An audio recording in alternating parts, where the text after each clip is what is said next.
Alhamdulillah, Alhamdulillah nahmaduhu wa nasta'inu wa nastaghfiruh wa na'udzu billahi min syururi anfusina wa min sayyiati a'malina. May yahdihillahu fala mudilla lahu wa may yudlil fala hadiya lahu. Asyhadu an la ilaha illallah wahdahu la syarika lahu wa asyhadu anna sayyidana Muhammadan 'abduhu wa rasuluhu la nabiyya ba'dah. Allahumma shalli wa sallim ala sayyidina Muhammad wa ala alihi wa sahbihi wa man tabi'ahu ila yaumil qiyamah. Amma ba'du. Ya ibadallah, usini nafsi wa iyyakum bi taqwallahi faqad fazal muttaqun. Faqala ta'ala, ya ayyuhalladzina amanu taqullaha haqqa tuqatih wa la tamutunna illa wa antum muslimun. Hadirin sidang Jumat rahimakumullah. Sebelumnya izinkan Al-Fakir berwasiat khususnya untuk diri kami pribadi dan umumnya untuk jamaah sekalian. Mari senantiasa kita tingkatkan kualitas keimanan dan ketakwaan kita kepada Allah Subhanahu wa taala. Puja-puji serta syukur kita panjatkan kehadirat Allah Subhanahu wa taala atas segala nikmat yang telah Allah berikan kepada kita, sehingga kita masih diberikan kesempatan berbagai macam nikmatnya untuk melaksanakan salah satu kewajiban kita, yakni sholat Jum'ah berjamaah.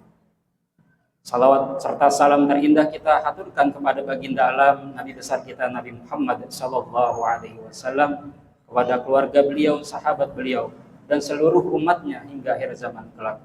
Semoga kita termasuk umatnya yang mendapatkan syafaatul uzma di hari kiamat nanti. Amin ya rabbal alamin. Jamaah yang dimuliakan Allah Subhanahu wa taala, pada kesempatan yang baik ini khatib akan menyampaikan sebuah khutbah singkat dengan judul mengabaikan hal yang tidak penting atau tidak bermanfaat. Dalam satu riwayat hadis Rasulullah sallallahu alaihi wasallam bersabda, min husni islamil mar'i tarku ma la ya'ni. Di antara tanda baiknya Islam seseorang yaitu adalah meninggalkan hal yang tidak bermanfaat baginya. Hadis ini mengajarkan kita untuk fokus pada perkara yang penting dan bermanfaat. Seperti ibadah kepada Allah Subhanahu wa taala, berbuat baik kepada sesama, menuntut ilmu, bekerja yang halal, dan membangun keluarga sakinah dan sebagainya. Sebaliknya, kita diperintahkan untuk meninggalkan hal-hal yang tidak penting dan tidak bermanfaat, seperti perdebatan yang sia-sia, ikut campur urusan orang lain, membuang waktu dengan gosip, atau terlalu sibuk dengan dunia maya, media sosial, hingga melalaikan ibadah. Terlebih tentu melakukan hal-hal yang terlarang, maksiat, dan diharamkan oleh Allah Subhanahu wa taala. Wal'iyadzubillah. Hadirin yang dirahmati Allah Subhanahu wa taala, agar bisa mengabaikan yang tidak penting ataupun tidak bermanfaat, setidaknya menurut kami seseorang harus memahami dan memiliki kesadaran yang pertama, betapa berharganya kehidupan. Jika seseorang memahami betapa berharganya kehidupan, maka ia akan menghargai waktu. Karena waktu adalah kehidupan itu sendiri. Waktu kita sangat terbatas, hidup di dunia ini singkat, maka betapa berharganya waktu. Setiap detik yang terbuang sia-sia untuk hal yang tidak penting, tidak akan pernah kembali. Sebagaimana yang Allah tegaskan dalam firman-Nya surat Al-Asr, wal 'asr innal insana lafi khusr illal ladzina amanu wa 'amilus shalihati wa tawashaw bil haqqi wa tawashaw bis sabr. Demi masa, sesungguhnya manusia itu dalam kerugian, kecuali orang-orang yang beriman dan melakukan amal soleh, saling menasehati dalam kebenaran dan saling menasehati dalam kesabaran. Firman Allah tersebut mengindikasikan, menegaskan betapa pentingnya, betapa berharganya waktu yang telah Allah berikan. Yang kedua, mengetahui dan menyadari akan hakikat tujuan hidup. Untuk apa Allah menciptakan kita? Yaitu tentu untuk beribadah, baik ibadah mahdhah maupun ghairu mahdhah, baik ibadah ritual maupun ibadah sosial, muamalah, dan seluruh aspek kehidupan yang dilaksanakan dengan niat untuk mencari keridhaan Allah Subhanahu wa taala. Allah Subhanahu wa taala berfirman, "Wa ma khalaqatul jinna wal insa illa liya'budun." Tidaklah aku ciptakan jin dan manusia kecuali untuk menyembah kepadaku. Dan di ayat lain yang mencerminkan betapa pentingnya ibadah kepada Allah dan juga berkaitan bagaimana kita mendidik keluarga dan anak kita, Allah Subhanahu wa taala berfirman, "Wa'mur ahlaka bis-shalah wastabir 'alaiha la nas'aluka rizqa nahnu narzuquk wal 'aqibatu lit-taqwa." Perintahkanlah keluarga kalian untuk melaksanakan sholat dan bersabarlah dengan sungguh-sungguh dalam mengerjakannya. Kami tidak meminta kalian rezeki, kami yang memberikan kalian rezeki. Wal 'aqibatu lit-taqwa, dan kesudahan yang baik di dunia maupun di akhirat adalah untuk orang-orang yang bertakwa. Jamaah hafizakumullah. Yang ketiga, memahami apa saja yang menjadi kewajibannya sesuai posisinya, sesuai keadaan dan tanggung jawabnya. Baik sebagai hamba Allah, sebagai suami, orang tua, pemimpin, dan sebagainya.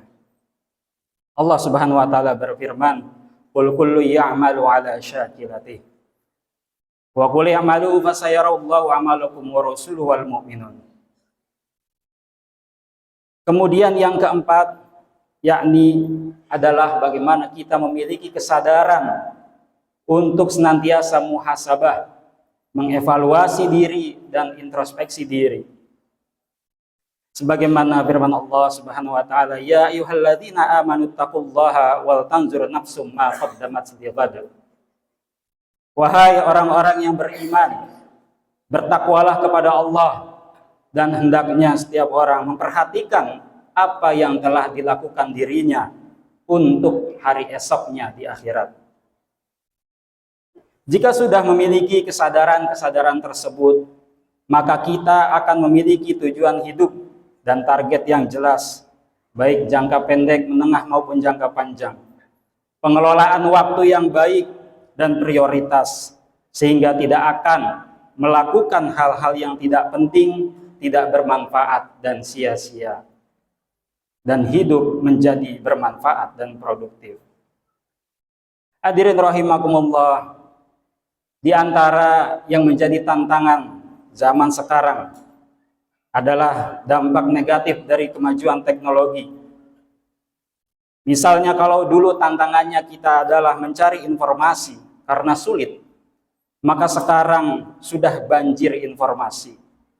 Sehingga kita harus pandai memilih dan tidak lalai berlama-lama menghabiskan waktu untuk yang tidak bermanfaat dalam bermedia sosial, misalnya apalagi bermain game online dan sebagainya. Kemudian tantangan berikutnya adalah waktu luang.